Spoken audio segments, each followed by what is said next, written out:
Reasoning में आज का हमारा टॉपिक है रिक्त पद भरना। ऐसे क्वेश्चंस बहुत ही आसान होते हैं, बशर्ते इनको कुछ बातों का ध्यान रखना पड़ता है। सबसे पहले ये जो सीरीज बनती है, इसमें या तो लेटर्स रहेंगे या सिंबल्स रहेंगे, अल्फ़ाबेट्स रहेंगे या नंबर्स रहेंगे, इससे कुछ भी हो सकते हैं। तो सबसे पहले हम ये देखते हैं, जैसे सीरीज है लेटर्स की, सबसे पहले हम ये देखते हैं कि इसमें कितने लेटर्स यूज हुए हैं। तो इसमें दो लेटर्स यूज हुए हैं, एक आपका सी यूज हुआ है, एक आपका डी यूज हुआ है। अगर आप इन लेटर्स की ग्रुपिंग करती हैं तो एक ग्रुपिंग में कम से कम दो लेटर्स आएंगे, और उसके बाद हम ये देखते हैं कि कितने लेटर्स रिपीट हो रहे हैं। अगर आप इस ग्रुप को ध्यान से देखिए तो यहाँ आपका सी लेटर लिखा है, उसके बाद ब्लैंक है, फिर आपका डी है।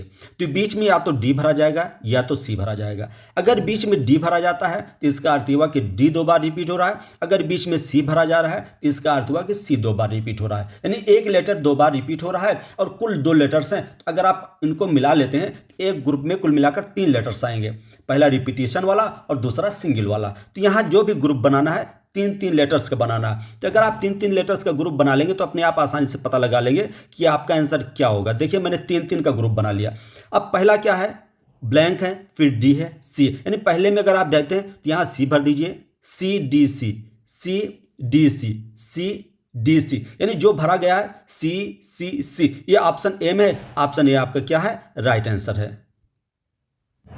अब हम नेक्स्ट क्वेश्चन को ध्यान से देखते हैं। तो यहाँ दो लेटर्स लिखे हैं, एक आपका सी है, एक आपका डी है, यानी ग्रुप में कम से कम दो लेटर्स रहेंगे ही। साथ साथ में यहाँ दिख रहा है कि सी आपका दो बार रिपीट हो रहा है और उसके बाद ब्लैंक है, फिर आपका डी है। तो अगर ब्लैंक में डी भर देते हैं तो इसका मतलब सी भी दो बार रिपीट हो रहा है और डी भी दो बार रिपीट हो रहा है। अगर ब्लैंक में सी भरा जाता है तो इसका मतलब सी तीन बार आ रहा है। तो मान लीजिए सी तीन बार आ रहा है, एक बार आपका एक लेटर डी हो गया, यानी कुल मिलाकर एक ग्रुप में चार लेटर्स बनेंगे। तो आप चार चार की ग्रुपिंग कर लीजिए, आपको अपने आप आंसर पता लग जाएगा कि आपका आंसर क्या हो जाएगा। तो यहाँ देखिए सी सी सी डी, सी सी सी डी, सी सी सी डी, और देखिए किस आंसर में दिया है, सी सी सी डी। तो आपका जहां दिया है वही आपका आंसर हो जाएगा। ये ऑप्शन बी में है, ऑप्शन बी आपका राइट आंसर होगा। अब हम नेक्स्ट क्वेश्चन देखते हैं।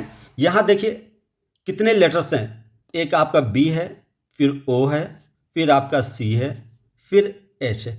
कुल मिलाकर चार लेटर्स है और कोई भी लेटर रिपीट नहीं हो रहा है। इसका अर्थ यह है कि यहाँ जो भी ग्रुप बनेगा चार चार लेटर्स का एक साथ बनेगा। तो आप चार चार लेटर का ग्रुप एक साथ बना लीजिए, आपको पता लग जाएगा आपका आंसर क्या होगा।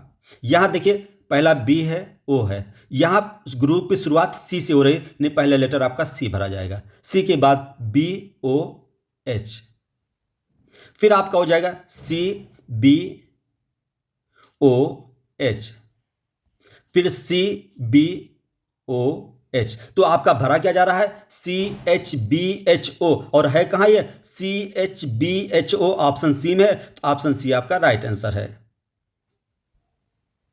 अब नेक्स्ट क्वेश्चन में देखिए, यहां भी H D H L Q चार लेटर्स हैं। चार, इसका अर्थ हुआ है कि यहां जो भी ग्रुपिंग बनेगी चार चार लेटर्स की बनेगी। उसी चार लेटर पर अगर आप ध्यान से देखते हैं तो पहली ग्रुपिंग आपकी ये हो गए, और दूसरा चार लेटर ये ले लिया, और तीसरा चार लेटर ये ले लिया। अब यहीं से अंदाजिए क्या भरा जाएगा। तो इसका अर्थ पहले में डी भरा जाएगा, उसके बाद क्या भरा जाएगा आपका क्यू, फिर एच, फिर एल। यहां डी क्यू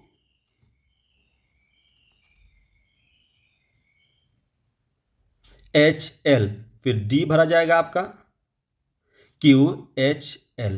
तो भरा क्या जा रहा है, D Q L Q D L. यह है कहां, ये ऑप्शन ए में है, D Q L Q D L. तो ऑप्शन ए आपका राइट आंसर है।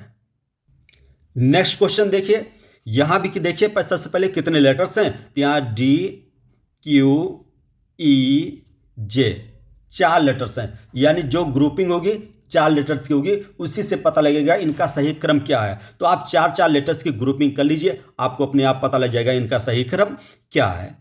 अगर आप इसको ध्यान से देखते हैं तो सबसे आखिरी में जे आ रहा है, तो सबसे आखिरी में आप हर ग्रुप में जे भर दीजिए। लेटर्स की शुरुआत ई से हो रही है तो पहला लेटर हो जाएगा आपका ई, उसके बाद ई के बाद डी आ रहा है तो आप यहां क्या भर दीजिए डी, डी के बाद क्या आ रहा है, क्यू आ रहा है, तो आपको यहां लेटर हो जाएगा क्यू। यानी जो भी आपकी ग्रुपिंग हो जाएगी ई डी क्यू जे, ई डी क्यू जे, ई डी क्यू जे, और यह है कहाँ है, ई जे डी जे क्यू, ये ऑप्शन बी में है, तो ऑप्शन बी आपका राइट आंसर है।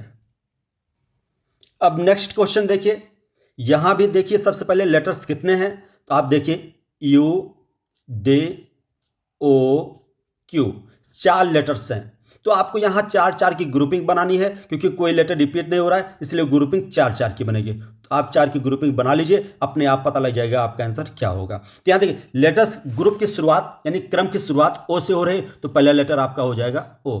उसके बाद यू है, यू के बाद क्या आ रहा है आपका, तीसरे स्थान पर क्यू आ रहा है, तो यहां क्या भर दीजिए आप, क्यू,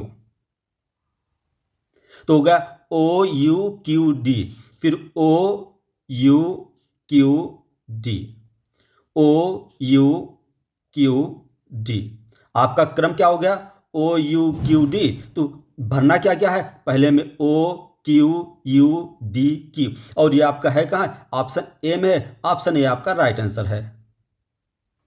नेक्स्ट क्वेश्चन को ध्यान से देखिए, देखिए यहाँ कितने लेटर्स हैं और कौन से लेटर 2 बार रिपीट हो रहे हैं। अगर आप इसको ध्यान से देखते हैं तो यहाँ लेटर्स हैं आपके जे, जेड, और दूसरा लेटर है एम, फिर ए, फिर एफ, कुल मिलाकर 4 लेटर्स हैं। तो अब यहाँ जो भी ग्रुपिंग बनेगी 4-4 की बनेगी। तो अब कोई भी लेटर रिपीट नहीं हो रहा है, तो आप 4-4 की ग्रुपिंग बना लीजिए, आपको अपने आप आंसर पता लग जाएगा आपका आंसर होगा क्या। तो देखिए शुरुआत लेटर्स की ए की हो रही, यहाँ पहला लेटर हो जाएगा आपका ए, उसके बाद जेड एम, फिर उसके बाद एफ,